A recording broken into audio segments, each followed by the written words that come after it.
All right, let's get to Micah Parsons, because it certainly sounds like Micah Parsons is available. Now, why do I say that? Here's what Burt Breer wrote today at the MMQB. There's been enough noise on Micah Parsons' relationships inside the Cowboys building over the last year to put anyone's radar up for a trade, with Parsons potentially commanding $40 million per year on a second contract. If you're willing to pay that, plus high-end picks for a uniquely talented defensive star, I'd give Dallas a call. So the translation of that, to me, the translation of what Burt Breer wrote today is that Parsons is available. The relationships inside the building with the Cowboys, the fact that he wants upwards of $40 million a year.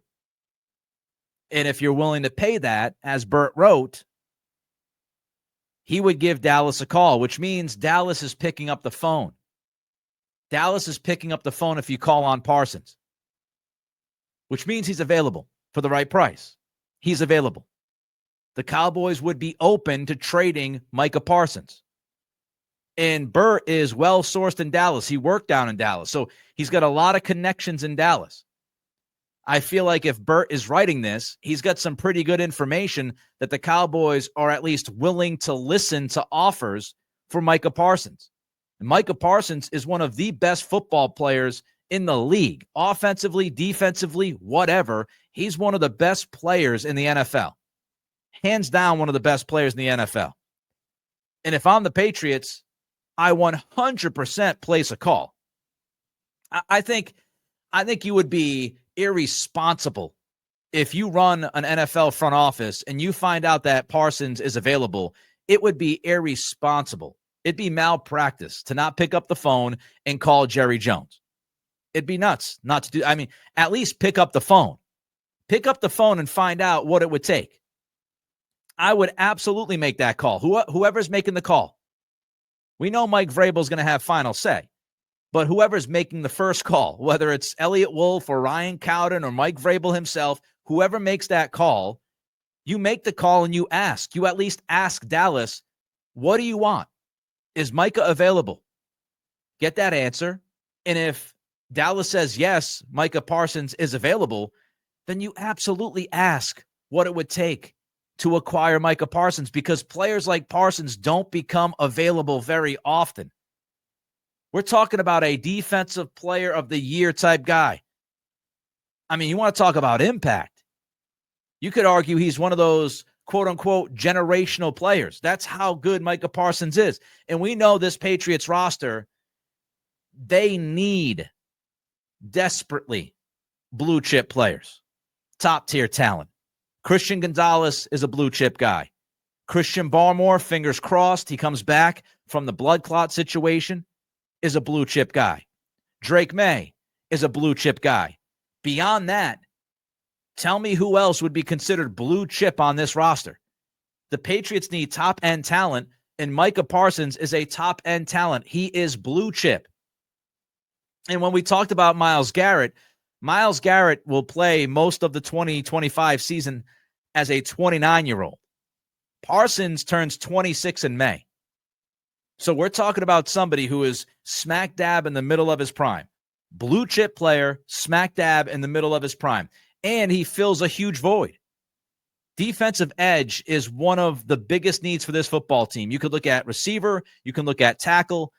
Edge does not fall below 3. You could put edge at 1. You could put it at 2. You could put it at 3. But no way in hell does edge fall below 3 as far as needs for this football team. So you've got a guy who you could deem generational, who is turning 26 in May and fills a major need for your football team. Again, it would be irresponsible. It would be negligence if you don't pick up the phone and call Jerry Jones and ask what he wants from Micah Parsons.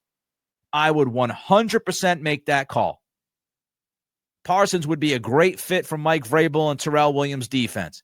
Mike Vrabel's defense relies more on the pass rush. They want 4 guys up front that can get to the quarterback. They're more aggressive in their pass rush. Somebody like Parsons is a perfect fit for what Vrabel and Williams want to do on that side of the football. athleticism for days. Big time compete level, as they say in hockey. So Micah Parsons would be a spectacular fit for the Patriots. So yes, you make the call. Now, would you make the deal? Get to that in a second. Before I do, don't forget, click that thumbs up. Don't forget to throw a comment in. Those two things help us with the algorithm. And don't forget to subscribe. 6,000 subscribers is the goal. We're less than 10 subscribers away from that goal. We could hit it 3 weeks early if we hit it today on this holiday. So don't forget to like, comment, and subscribe. Now, the Patriots have all the resources. We know that, right? They absolutely could handle the Parsons contract. They could absolutely pay him $40 million a year and not bat an eye. They've got $119 million in cap space. We know that they have not one, not two, not three, but 4 picks in the top 77. Let's just call it 75 to make it a little bit easier, even though it's not factual. You've got 4 picks in the top 75 for all intents and purposes. So does it add up for the Patriots to make that deal? I don't think it does. I would love Micah Parsons.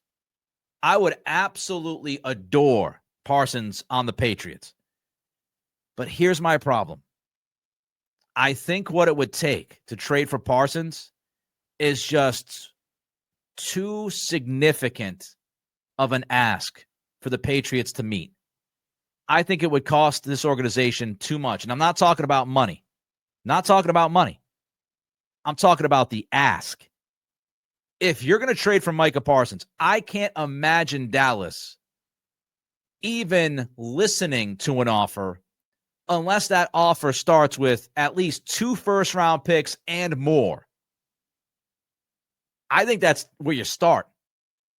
I think you start at 2 first-round picks and other picks. I think it's going to be that heavy of an ask. I don't even think it's crazy for Dallas to ask for 3 first-round picks. Now, will they get it? I doubt it. But you're looking at, 2 first-round picks, maybe a second-round pick, maybe another pick or 2 on top of that. You're going to have to deal big-time draft capital for Micah Parsons. This is not even Myles Garrett. Myles Garrett's a fantastic player, defensive player in 2023, not 30 years old yet. But if you thought you were going to have to give up something significant for Myles Garrett, well, now you're going to throw a lot more on top of that for Micah Parsons. And if you're the Patriots, is Micah Parsons the difference between you being a playoff team or not being a playoff team? Because if Dallas says it's going to take at least 2 or 3 first-round picks to even get your foot in the door, if you're the Patriots, now you're giving up the 4th pick in the draft this year, and you could end up having another top 10 pick next season. So is Micah Parsons worth giving up 2 top 10 picks, one of them in the top 5, plus more picks when you're in the situation that you are with the Patriots? You got a lot of holes, folks. You got a lot of holes in this boat that you got to plug. And if you're giving up 3, 4, 5 premium picks for a player, for one player, if you're giving up 3 or 4 premium picks for one player, you better hope that player single-handedly puts you on the playoff map. And I think you're talking quarterback if you think that one guy can make that big of a difference. I love Parsons. Again, I love him. I think he would be just unbelievable on this football team. Fills a major need. But you've got so many needs. You've got needs at wide receiver. You've got needs at offensive line. You've got needs on defensive line. You've got needs at safety. You've got long-term needs at tight end. You've got long-term needs at running back. I mean, you've got so many needs. You've got so many holes in the boat that if you're spending multiple high-tier assets and spending $40 million a year on one player, you have to ultimately ask yourself, is that way too much to invest in one guy with where you are right now? And I would say yes. I would say that is too much to invest. As much as I love Micah Parsons, I don't think the Patriots are in a position to deal 4 high-level assets and pay somebody $40 million a year. You're just not. You're not in that spot. And that's the difference between Myles Garrett and Parsons. I would trade for Myles Garrett because I don't think Myles Garrett is going to cost you, 2 to 3 first-round picks and more picks. I don't think you'd have to give up that much for Garrett. I think you'd have to give up the 4th pick. As I said, my limit would be the 4th pick in a mid-round pick swap. I'd be fine with that with Myles Garrett. But Micah Parsons, you're talking about just some huge bounty of draft capital.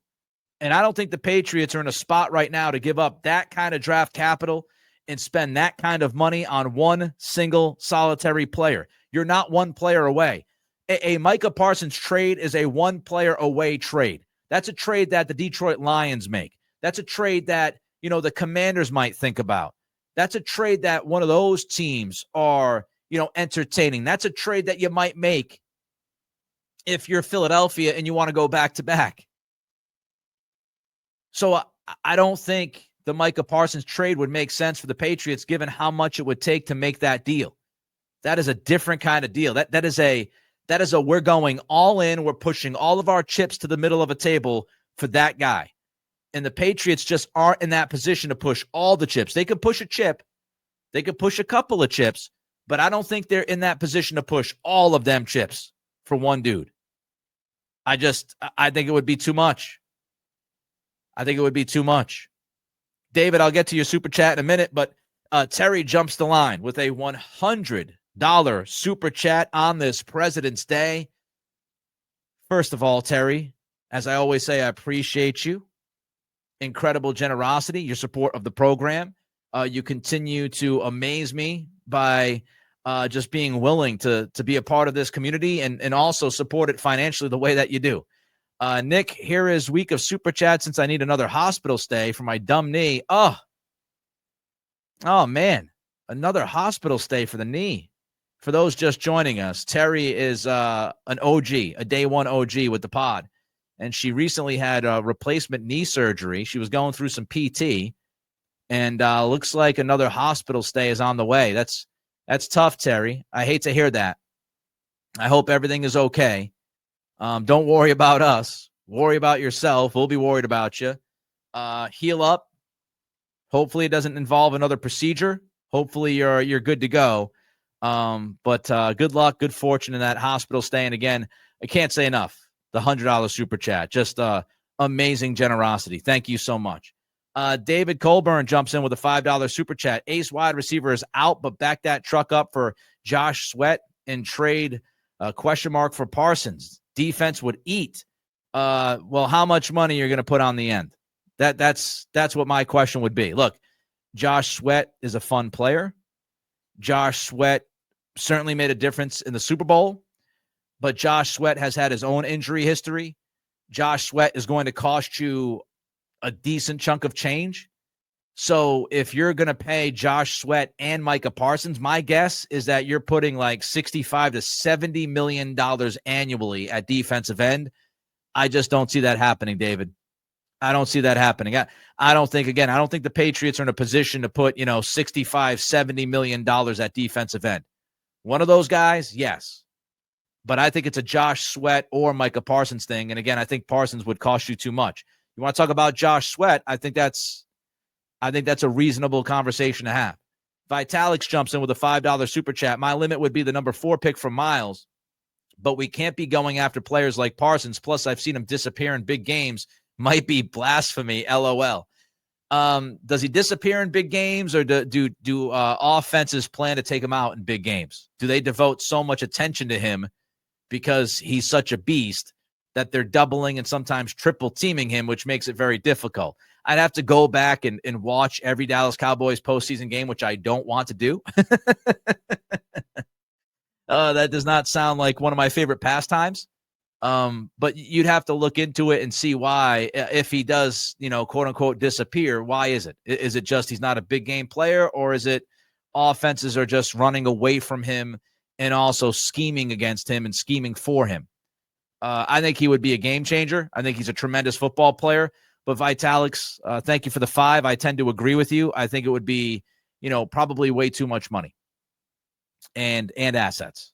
You can handle the money part of it, but the amount of draft capital it would take to bring somebody in like Parsons with where you are as a football organization, I just don't think it makes sense.